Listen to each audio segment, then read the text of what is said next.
आप सभी का स्वागत करता हूं।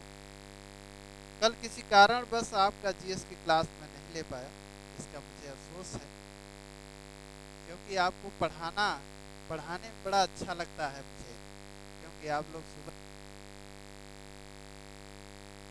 करना चाहते हैं भविष्य में। इससे ये पता चलता है क्योंकि कंटिन्यूटी कुछ लोगों की लगातार बनी हुई है, और जिनकी कंटिन्यूटी बनी रहती है वही अपने लक्ष्य को प्राप्त करते हैं। तो आज हम लोग पुनः एक बार जीएस की जो क्लास है, दूसरी क्लास जो जीएस की दूसरी क्लास होती है इतिहास की, उस पर हम लोग चर्चा करेंगे। और एक बड़ा महत्वपूर्ण टॉपिक हम लोग लेंगे आज, वैदिक संस्कृत। यहाँ पे आप देख रहे हैं वैदिक संस्कृत। तो जो वैदिक संस्कृति है ये एक्चुअल में हमारा जो समाज है उसका आधार है। यानी जो वैदिक संस्कृति जिसका हम लोग अध्ययन करेंगे, यह हमारे जो वर्तमान हमारा जो समाज है उसका आधार है, जिसका निर्माण यही होता है। यानी ये जो वैदिक संस्कृति है इसका जो पीरियड है, यानी जो अगर काल देखेंगे आप तो 1500 से लेकर के 600 बीसी के बीच है। और इसको हम अगर ऐतिहासिक दृष्टि से रखें, अगर देखें कालखंड देखें, तो ये आदि ऐतिहासिक काल के अंतर्गत इसको रखते हैं। तो आपसे पूछता भी है कि जो वैदिक संस्कृति है उसका अध्ययन हम किस कालखंड के अंतर्गत करते हैं, तो हमारा उत्तर क्या होता है, आद्य ऐतिहासिक काल, प्रोटो हिस्ट्री। जो प्रोटो हिस्ट्री का जो पीरियड है उसके अंतर्गत हम लोग दो कालों का अध्ययन करते हैं। एक सिंध सभ्यता का जिसका हम अध्ययन किए हैं, कर चुके हैं, और दूसरा वैदिक संस्कृति का। तो आज हम लोग इसी पर चर्चा करेंगे। तो इसे आप जरूर ध्यान रखेंगे कि वैदिक संस्कृति को हम आदि ऐतिहासिक काल के अंतर्गत रखते हैं, यानी इसका अध्ययन करते हैं। और बहुत आसान सवाल है। अब ये कह रहा है कि जो वैदिक संस्कृति है इसे हम आर्य संस्कृति के नाम से भी जानते हैं, इसलिए हमारे देश को आर्य देश भी कहा जाता है। यानी ये आर्य संस्कृति है, और पहली बार आर्यों ने जो संस्कृति बनाई या निर्मित की उसे हम वैदिक संस्कृति कहते हैं। इसीलिए भारत को आर्यों का देश भी कहा जाता है। यानी हमारे देश की जो संस्कृति है इसे आर्य संस्कृति भी कहते हैं। तो अगर बहुत सारे लोगों ने जो साहित्य आप पढ़ते हैं उसमें जो प्राचीन भाषाएं हैं उसमें पुरुषों के लिए आर्य शब्द का प्रयोग किया जाता है। आर्य शब्द का प्रयोग करने का आशय ये है कि हम लोग आर्यों के वंशज हैं। यानी जो आर्य थे 1500 से 600 के बीच उनके वंशज हैं। अब हम लोग देखते हैं कि जो आर्य संस्कृति है इसकी स्थापना कैसे हुई, इसको जानने का स्रोत हमारे पास क्या है। क्योंकि ये 1500 से 600 बीसी के बीच का अगर पीरियड है तो इसका मतलब है कि 3500 वर्ष पुराना जो इतिहास है उसे हम कैसे जानेंगे, ये भी एक प्रश्न है। तो अब देखते हैं कि हम लोग जानते इसको कैसे हैं, यानी इसको जानने का स्रोत क्या है, उस पर हम लोग चर्चा करते हैं। तो वैदिक संस्कृति को हम चूंकि आदि ऐतिहासिक कालखंड में रखते हैं, इसलिए हमारे पास जानने का जो स्रोत होगा वो एकमात्र स्रोत होगा वह है साहित्य। यानी हमारी जो पूरी निर्भरता है साहित्य पर है। क्योंकि वैदिक काल में विपुल वैदिक साहित्य यानी बड़ी मात्रा में वैदिक साहित्य की रचना हुई, जिसमें 4 वेद, ब्राह्मण, आरण्यक और उपनिषद, उन्हीं के आधार पर हम लोग वैदिक लोगों के बारे में जानकारी प्राप्त करते हैं। तो वैदिक काल चूंकि लंबा पीरियड है, आपको हमने दिखाया इसमें कि अगर ये 1500 से लेकर के 600 बीसी तक है, यानी वैदिक संस्कृत, तो इसको अध्ययन के आधार पर हम अपने अध्ययन की सुविधा के लिए दो भागों में डिवाइड कर लेते हैं। सिंपल सा, यानी जो वैदिक संस्कृति है उसको हम लोग, इसका पीरियड हमने बताया कि 1500 से लेकर के 600 बीसी है। तो 600 बीसी है तो पीरियड लंबा हो रहा है, यानी ये 900 वर्षों का इतिहास हो रहा है। तो 900 वर्षों का इतिहास, जब भी कोई संस्कृति स्थापित होती है या उसका निर्माण किया जाता है, तो जब निर्माण किया जाता है तो उसकी एक प्रारंभिक अवस्था होती है जब संस्कृत अस्तित्व में आती है, और दूसरी जो अवस्था होती है जब संस्कृति अपने भार में आ जाती है, यानी पूरी तरह वह स्थापित हो जाती है। तो इसी को हम बेस बनाएंगे और वैदिक संस्कृत को दो भागों में डिवाइड कर लेंगे। एक निर्माण की जो प्रक्रिया है, निर्माण का चरण है, और दूसरा जब संस्कृत का परिपक्व चरण आता है, यानी संस्कृत पूरी तरह, वैदिक संस्कृत पूरी तरह स्थापित हो जाती है।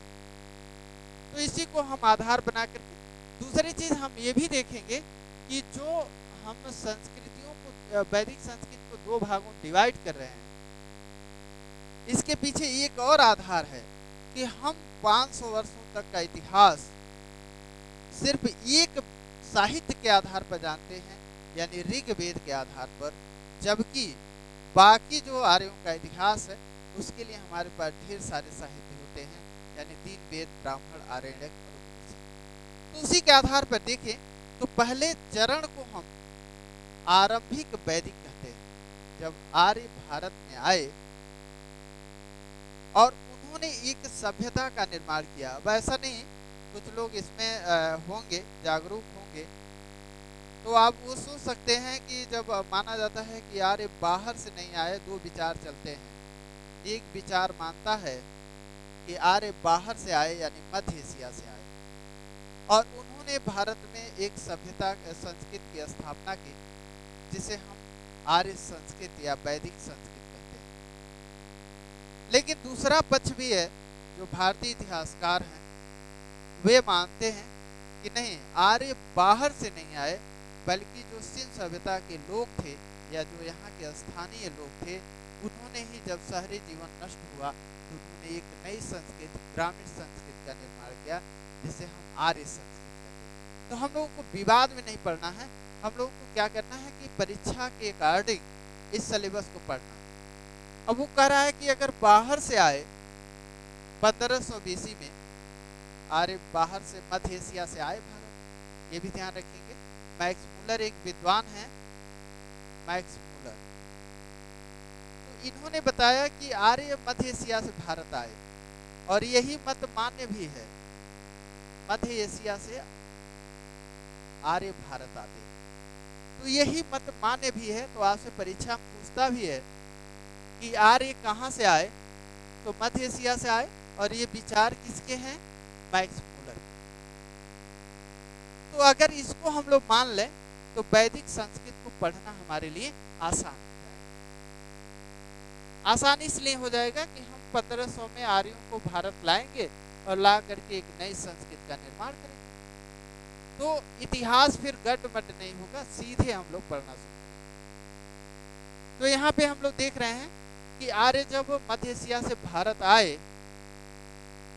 तो भारत पहुंचे तो एक जो कबीला था, कहने का आशय ये है कि जो समूह था आर्यों का जो भारत आया, उसने अपनी व्यवस्था भारत में स्थापित की। और ध्यान देंगे कि जो व्यवस्था उन्होंने निर्मित किया था वह पश्चिमोत्तर भारत में था, यानी जो सप्त सैंधव प्रदेश है, यानी सिंधु, सरस्वती और उसकी सहायक जो 5 नदियां हैं, उन नदियों के सिंचित जल से जो भूभाग था उसी में आर्य आकर के बस गए, और उन्होंने वहीं पर एक आर्य संस्कृति का निर्माण किया, यानी जो व्यवस्था स्थापित की, सामाजिक, आर्थिक, राजनीतिक और धार्मिक जो व्यवस्थाएं उन्होंने लागू की या बनाई, उसी को आर्य व्यवस्था या वैदिक संस्कृत के नाम से जानते हैं। तो अगर ये पश्चिमोत्तर भारत में आए और आएंगे तो पहली जो व्यवस्था बनाएंगे इनिशियल फेज, अब उसको हम आरंभिक वैदिक काल कहते हैं, जब वो आए और नई व्यवस्था उन्होंने बनाना शुरू।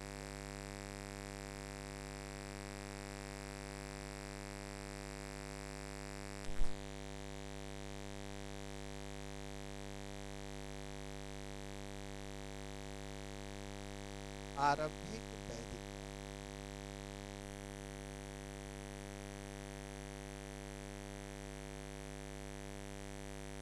तो हमने देखा इसको आरंभिक वैदिक कह रहे हैं। अब इसको हम पीरियड मानते हैं कि जो आरंभिक वैदिक काल है, इसका पीरियड 1500 से लेकर के 1000 बीसी तक। अब 1000 बीसी तक है, तो ये कह रहा है कि ये 500 वर्षों का जो इतिहास है आर्यों का, इसमें उन्होंने एक व्यवस्था यानी सामाजिक, आर्थिक, राजनीतिक और धार्मिक व्यवस्था स्थापित की, यानी उसकी शुरुआत की। और जब वो संस्थाएं अस्तित्व में आई तो फिर उनका विकास हुआ, परिपक्व हुआ। तो जैसे ही परिपक्व होगा वैसे ही उसका पीरियड चेंज हो जाएगा, यानी विकास का चरण, जिसे हम उत्तर वैदिक काल के नाम से जानते हैं। उत्तर वैदिक काल व्यवस्था एक ही है, यानी पीरियड, ये जो वैदिक काल है इसी के दायरे में आता है दोनों, यानी जो हम यहाँ पे देख रहे हैं वैदिक काल या वैदिक संस्कृत, उसी काल को यानी 1500 से 600 बीसी को हम दो भागों में अपने अध्ययन की सुविधा के आधार पर डिवाइड करें। तो आरंभिक वैदिक को देखें 1500 से 1000 बीसी, तो यहाँ पे हम देखेंगे कि जो उत्तर वैदिक काल है ये 1000 से लेकर के 600 बीसी तक का काल। ये क्लियर हो जाइएगा आप लोग यहाँ से, क्योंकि बहुत पढ़ने के बाद भी कंफ्यूजन बना रहता है। उसका कारण ये है कि हम लोग चीज़ों को बहुत आसान देखते हैं और उस पर ध्यान नहीं देते। ये लगता है कि नहीं देखिए तो चीज़ों को हम लोग बहुत आसानी से ले लेते हैं। 1000 जो बीसी है इसको हम यहाँ पे देख रहे हैं, तो ये दो व्यवस्थाएं हम लोग यानी दो चरण इसको डिवाइड कर दी। अब इसका एक आधार और है हम लोग पास, ये डिवीजन का,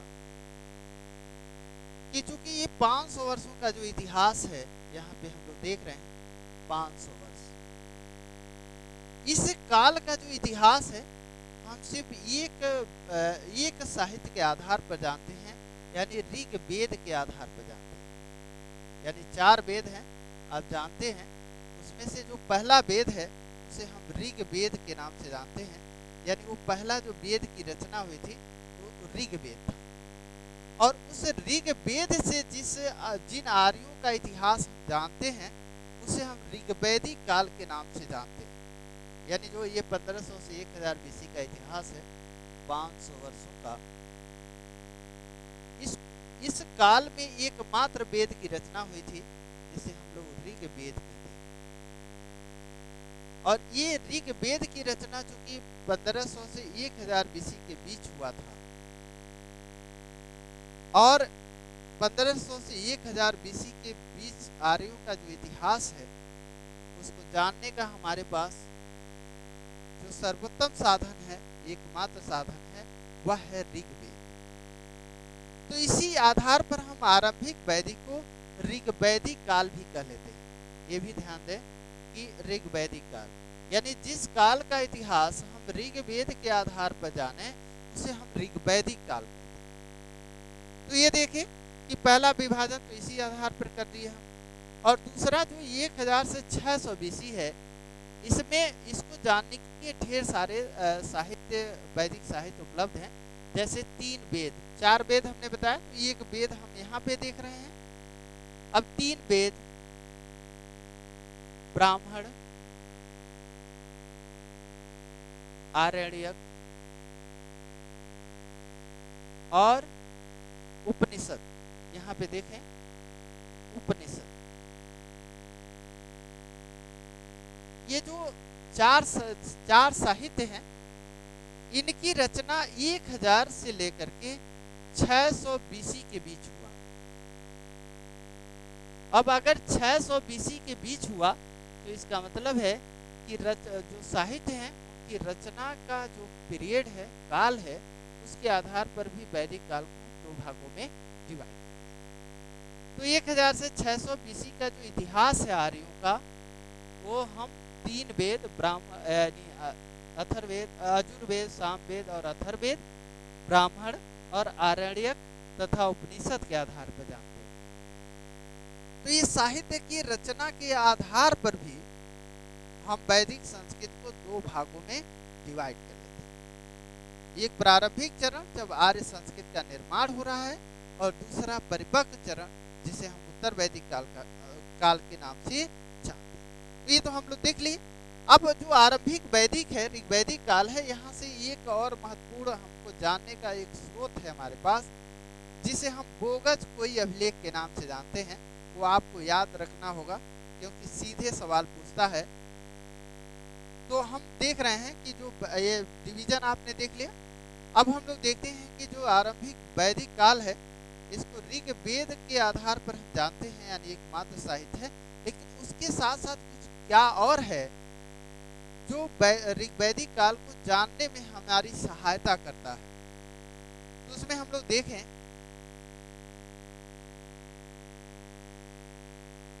तो ऋग्वैदिक काल में हमने बताया कि जो ऋग्वैदिक काल है यानी आरंभिक वैदिक काल है, इसको जानने का स्रोत हमारे पास क्या है? जानने का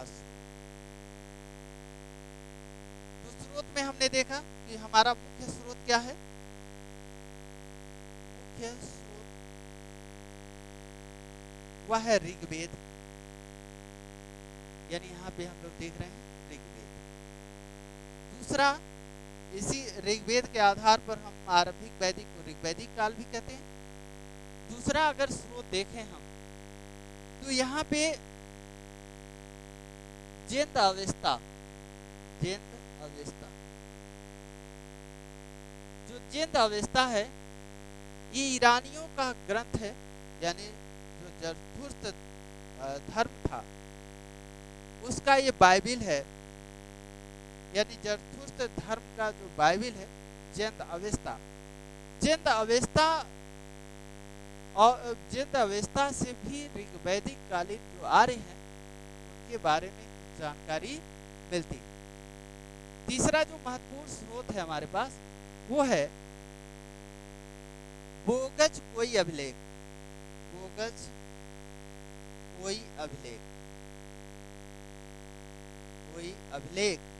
यह अभिलेख 1400 बीसी का है, ध्यान दें 1400 बीसी का है, और ये एशिया माइनर से प्राप्त हुआ है। एशिया माइनर यानी एशिया माइनर से जो बोगज कोई अभिलेख 1400 बीसी का प्राप्त हुआ है, इसमें 4 ऋग्वैदिक देवताओं का उल्लेख है, यानी 4 ऐसे देवताओं का उल्लेख है जिनका उल्लेख ऋग्वेद में भी हुआ है।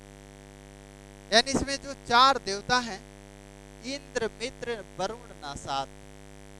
इंद्र, मित्र, वरुण, नासात।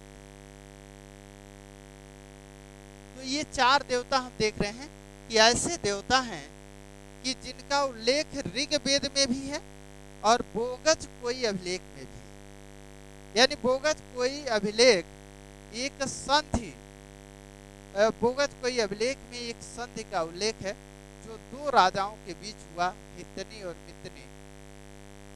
उन दोनों राजाओं ने इन 4 देवताओं को साक्षी मान करके संधि का संपादन किया, और इन्हीं 4 देवताओं का उल्लेख ऋग्वेद में भी मिलता है। तो इसका मतलब है कि ये अनुमान किया जाए कि आर्य बाहर से आए, यानी बाहर, चूंकि दोनों में साम्यता है। जो भारत में आ रहे हैं जिनके देवता हैं, जो जिन देवताओं की पूजा करते हैं, जिनका उल्लेख ऋग्वेद में करते हैं, उन्हीं का उल्लेख एशिया माइनर में भी। एशिया माइनर से प्राप्त भोगज कोई अभिलेख 1400 BC। तो ध्यान रखिएगा, भोगज कोई अभिलेख का पीरियड क्या है? 1400 BC। कहाँ से प्राप्त हुआ है? एशिया माइनर से। इसमें कौन से 4 वैदिक देवताओं का उल्लेख है? इंद्र, मित्र, वरुण और नसाद। तो ये 4 देवताओं का उल्लेख है। दूसरी बात है कि ये लोग कुछ इनके बारे में और पुरातत्व प्राप्त होते हैं। जैसे ये लोग जो 500 वर्षों का जो ऋग्वैदिक काल का इतिहास है, ये लोग ओसीपी का प्रयोग करते थे। ओसीपी, ये भी आपसे पूछता है। ओसीपी आर्चर्ड कलर पोएट्री, यानी गेरुए रंग का मृदभांड। मृदभांड का से जो मिट्टी के बर्तन होते हैं उसे हम मृदभांड कहते हैं। तो ये लोग गेरुए रंग का मृदभांड प्रयोग करते थे। गेरुए, तो आपसे जब पूछेगा गेरुए रंग का मृदभांड यानी कौन लोग प्रयोग करते थे, यानी ओसीपी का प्रयोग किस काल में किया जाता था, तो आप क्या बताएंगे? ऋग्वैदिक काल। यानी ओसीपी का प्रयोग ऋग्वैदिक काल के लोग करते थे। यानी आर्चर्ड कलर पोएट्री या गेरुए रंग का जो मृदभांड है उसका प्रयोग ऋग्वैदिक काल के लोग करते थे। इसीलिए इसको ओसीपी पीरियड के नाम से भी हम लोग जानते हैं। ये तो हमने देखा ऋग्वैदिक काल को जानने का स्रोत। अब हम लोग देखते हैं कि जो उत्तर वैदिक काल है, जो 1000 से 600 BC का जो आर्यों का इतिहास है, उसको जानने का मेरे पास स्रोत क्या है, क्योंकि ये स्रोत ही सवाल हैं। ये ऐसा पीरियड है वैदिक काल कि जहाँ जो स्रोत हैं वही हमारे लिए परीक्षा में पूछे जाने वाले प्रश्न। तो यहाँ पे देख रहे हैं कि उत्तर वैदिक काल, उत्तर वैदिक काल, इसका पीरियड हमने बताया आपको कि 1000 BC, क्योंकि 1000 BC तक ऋग्वैदिक काल होता है। 1000 BC से लेकर के 600 BC। अब इसको जानने के स्रोत क्या है हमारे पास? जानने के स्रोत यानी 1000 से 600 BC के बीच जो आर्य हैं उनके बारे में जानकारी हमको कैसे मिलती है, उसी को हम लोग जानने का स्रोत कहते हैं। जानने के स्रोत।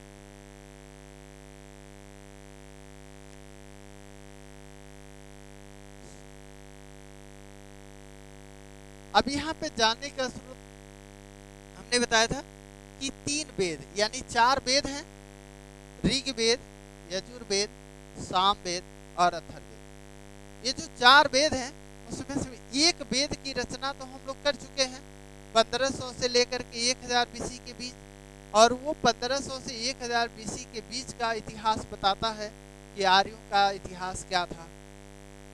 अब 1000 BC से 600 BC का जो इतिहास है, या 1000 से 600 BC का जो पीरियड है, उसमें 3 वेदों की रचना हुई थी। यानी यहाँ पे देख रहे हैं 1000 से 600 BC के बीच 3 वेदों की रचना। 3 वेद। तो 3 वेद कौन से हैं? यजुर्वेद, सामवेद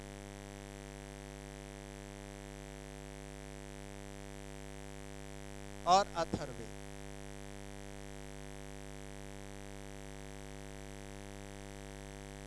ध्यान दीजिएगा, ये साहित्य कब रचे गए थे, ये सीधे सवाल है। यानी यहाँ पे हम लोग देख रहे हैं कि 600 से लेकर के 1000 से लेकर के 600 BC के बीच 3 वेद रचे जा रहे हैं, यजुर्वेद, सामवेद और अथर्ववेद। साथ ही इन वेदों की यानी जो 4 वेद हैं, ऋग्वेद, यजुर्वेद, सामवेद और अथर्ववेद, उनकी व्याख्या के लिए ग्रंथ लिखे जा रहे हैं जिसे हम ब्राह्मण ग्रंथ के नाम से जानते हैं। तो ब्राह्मण ग्रंथ लिखे जा रहे हैं, ब्राह्मण ग्रंथ। ये ब्राह्मण ग्रंथ वेदों की व्याख्या है और प्रत्येक वेद का अपना ब्राह्मण ग्रंथ है। ऋग्वेद का भी, यजुर्वेद, सामवेद और अथर्ववेद। तो जो ब्राह्मण ग्रंथ है, अब ध्यान देंगे, ऋग्वेद तो लिखा गया 1500 से 600 1000 बीसी के बीच, लेकिन जो उसकी व्याख्या के लिए वेद लिखे, ब्राह्मण ग्रंथ लिखा जा रहा है वो 1000 से 600 बीसी के बीच। दूसरा जो साहित्य है वह है आरण्यक, जिसे हम चिंतन की प्रथम सीढ़ी कहते हैं। ये सीधे आपसे सवाल पूछता है कि चिंतन की प्रथम सीढ़ी किसे कहा जाए, तो ये आरण्यक ग्रंथ होते हैं जिनकी रचना 1000 से लेकर के 600 बीसी के बीच हुआ। और जो अंतिम जो साहित्य है वैदिक काल का, जिसे हम वेदांत के नाम से जानते हैं, उसको हम कहते हैं उपनिषद। यानी ये वैदिक काल में, यानी जो वैदिक काल यहाँ पे आपने देखा 1500 से लेकर के 600 बीसी का जो पीरियड है, इसमें जो साहित्य रचे गए उसमें से ब्राह्मण, वेद, ब्राह्मण, आरण्यक और उपनिषद, इतने तरह के साहित्य रचे गए, यानी 4 तरह के साहित्य रचे गए। और जो अंतिम साहित्य चौथा रचा गया उसे हम उपनिषद कहते हैं, इसीलिए उपनिषद को वेदांत कहा जाता है। तो सीधे जो सवाल पूछता है वह ये है कि वैदिक काल का अंतिम भाग किसे कहा जाता है, अंतिम साहित्य कौन सा है, तो वह है उपनिषद या वेदांत। तो हमने देखा कि 600 से 1000 बीसी के बीच जो आर्य हैं उनको जानने के हमारे पास स्रोत क्या है, 4 वेद, ब्राह्मण, आरण्यक और उपनिषद। फिर देखें कि जो 1000 से 600 बीसी का जो आर्य है वो किस तरह के बर्तनों का प्रयोग करता है, यानी मिट्टी के बने हुए बर्तन। यानी इस काल में 1000 से 600 बीसी के बीच PGW का प्रयोग करता है, यानी चित्रित धूसर मृदभांड, यानी पेंटेड ग्रे वेयर। यानी यहाँ पे चित्रित धूसर मृदभांड का प्रयोग करता है। तो उत्तर वैदिक काल के लोग PGW यानी चित्रित धूसर मृदभांड का प्रयोग करते थे, और ऋग्वैदिक काल के लोग कौन सा करते थे, CP, जो हमने आपको पहले बताया, गेरुए रंग का मृदभांड। यानी मृदभांड के आधार पर, मृदभांड के प्रयोग के आधार पर भी हम वैदिक काल को 2 भागों में डिवाइड कर सकते हैं, CP पीरियड और PGW पीरियड। आज की क्लास में इतना ही। Thank you.